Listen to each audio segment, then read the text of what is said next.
I was in the hospital with my son as he was undiagnosed with tyrosinemia, and he was struggling to cling to life.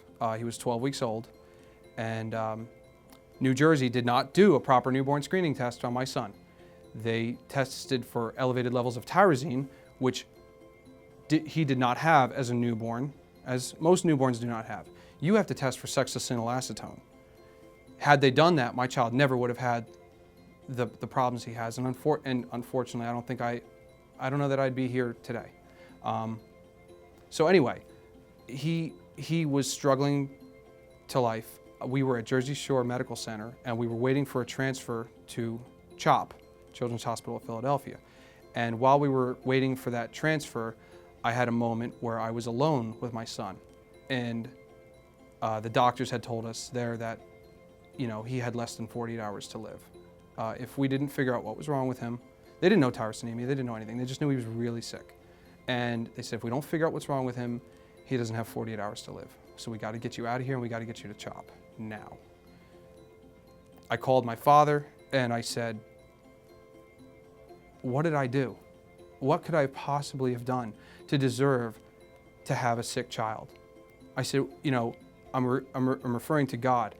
What could I have possibly done to him to cause this kind of hurt? How could I have hurt him so much that he felt the need to punish me to this extreme, to give me a sick kid? And I lost it. I lost it. My dad said to me, you're not going to understand, but one day you will know why this happened to you. Everything happens for a reason, and one day you're going to get it, but it's not going to be today. So I didn't accept that answer, and I decided to start throwing things and lose my mind. So the doctors came in, they subdued me, they calmed me down, essentially, and we went and got our transfer to CHOP. My son got his diagnosis on Thanksgiving Eve. Children's Hospital didn't even have the medicine that he needed because it's so rare and so expensive. It didn't make sense to have any expire on the shelf. So they made a phone call to get the medicine, and it took them 4 hours to make the arrangements to get the medicine because it was Thanksgiving Eve, and the way the UPS and everything was going to work, we weren't going to get the medicine until like Saturday or something ridiculous. So they made the arrangements, and they made the diagnosis at 10 o'clock in the morning on Thanksgiving Eve, and at 2 o'clock in the morning, Thanksgiving Day, that medicine walked in the door from Tennessee to Philadelphia. And he started his treatment, and he immediately started to make a recovery, and he made almost a full recovery, and he's doing great now. But that was the fuel, because I researched out onto the internet. I looked up tyrosinemia. This is 2009, and I found nothing. I found medical journals and stuff I didn't understand. I found outdated stuff I didn't understand. I found a little bit of something, didn't understand it. And I looked for some parents. I looked to see what children with tyrosinemia look like. Are they normal? Do they grow up? Are they overweight? Are they underweight? Are they at normal height? I don't know anything. There was nothing.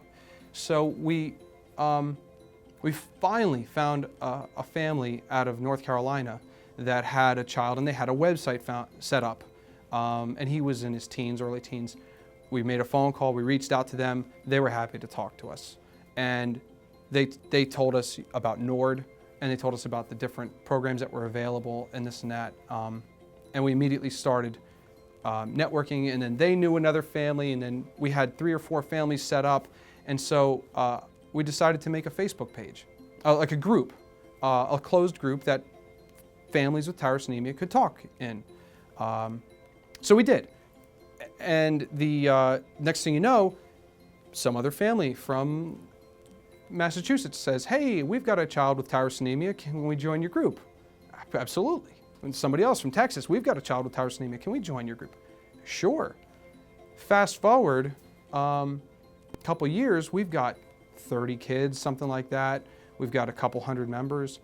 And I got a phone call, I got a message from a gentleman living in India.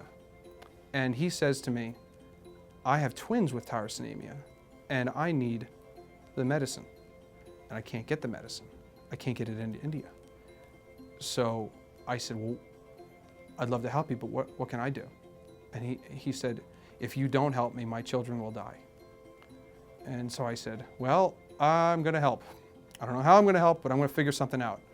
So I started reaching out to NORD. I reached out to the pharmaceutical company. I reached out to every organization that would listen to me. I reached out to the Red Cross. I reached out to you name it. I tried. And I just started blasting, I need help. And I eventually got to the person in charge of emerging markets out of Hungary for that pharmaceutical company and said, you got to help me. This family, you know, we have to help them. We cannot sit by and let this happen. And I got a letter, an email about 2 weeks later that they worked it out. And they were going to get that kid, those children to medicine. And it wasn't only me, you know, but I have to think that I played a little part in that. And my dad says to me, I told him, I said, look what I did, you know, and he said to me, I told you one day you'd know. He says, now you know. This is your mission. You better take it serious and embrace it because you're stuck with it. And I said, wow, I get it. I get it. So shortly thereafter, I got another family in Mexico, same story, and the same results. We got them the medicine. And now I've got a couple contacts. Now I've got some people in the business that I know. And it turned into a little bit of a snowball. And I would go to Rare Disease Day events in New Jersey, where I'm from, and I see all these people have these nonprofit organizations, and I tell them about tyrosinemia, and there is no nonprofit for tyrosinemia. There was nothing. It's still, at that time, there was nothing. So they said to me, you need to make a nonprofit. You know, how many people do you have? I said, well, I got about 250 members now. And they said, well, what's wrong with you? Make a nonprofit. I said, well, you know, it's a lot of work. You know, so I didn't do it. And then the next year I came back and I told my now friends of these other nonprofits, my other accomplishments and the things that we had done and how we now had over 300 members and we're representing almost 60 patients. And they said, you've got to make a nonprofit. You need this. It's going to open doors for you.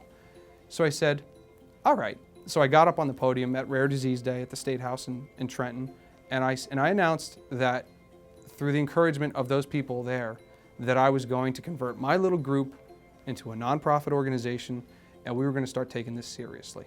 And we were going to see how far we could go with it. And it's taken off dramatically. We've got multiple successes, and everybody wants to be a part of it. Everybody wants to know what it's about, and everybody really wants to help us. So I'm extremely excited for the future. I mean, I have no end in sight. Every year we think of stuff that could be a little better. I make new goals. You know, 2016 has a goal that it didn't have in 2015, and I'm the kind of person that when I set a goal, it will happen.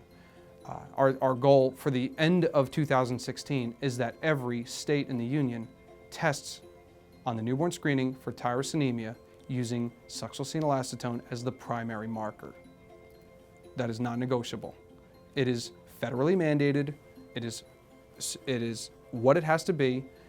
Nobody's arguing with it, except there's other priorities. There's budget reasons.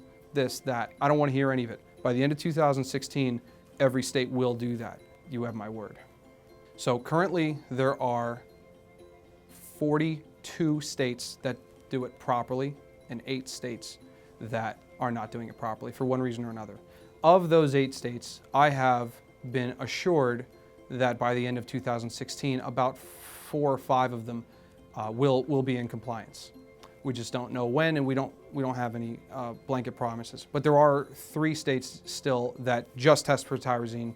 I'm sorry, and there's 1 state that does not test for tyrosinemia at all. At all. So we're working on that. We're going to make sure that happens so that what happened to my son never has to happen to another child.